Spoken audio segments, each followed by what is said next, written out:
Hey felek felek, hey zalim felek,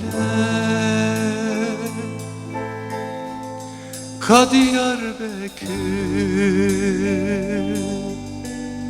Gabbircin melek, Münnavi cennet, Jite bu minnet, Serbestu azad,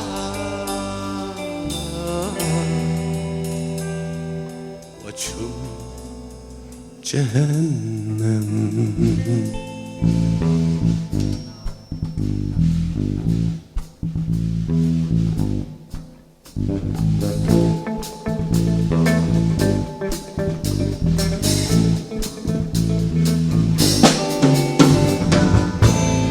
Hey felek felek, hey zalim felek, Kadiyarbekir Gabbircin belek, Münnavi cennet, Jite bu minnet, Serbestu azam cehennem.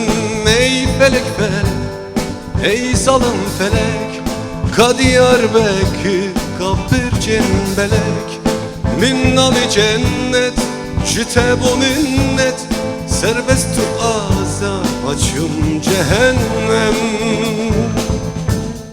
Metede kuştum, iri su geras, Metede hıştım, iri su merhas, Serbekti tebe, ma emne meyrün, Ayin birate, Gusters duysem. Ey felek felek, hey zalim felek, Kadiyarbekir Gabbircin belek, Münnavi cennet, Jite bu minnet, Serbestu azam cehennem.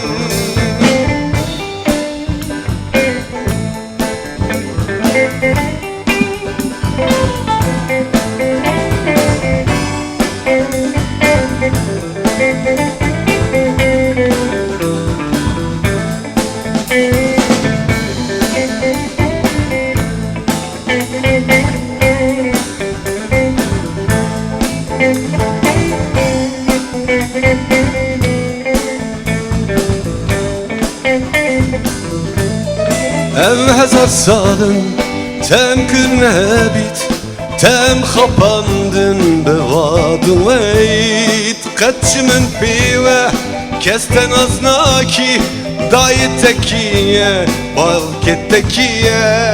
Ev hezar salın, tem kırne bit, tem xapandın bevadın veyt. Kaçımın pive, kesten aznaki, bavi tekiye, dayka tekiye. Ka'b-ı Müslüm, Şirkuhu Mervan, Kaselahaddin, Kani Bedirhan, Kavbekleru, Kamiru Paşam, Kabedir Khanu, Hanım-ı desem. Ey felek felek, ey zalim felek, Kadiyarbekir Gabbircin belek, Münnavi cennet, Jite bu minnet, Serbest azam cehennem.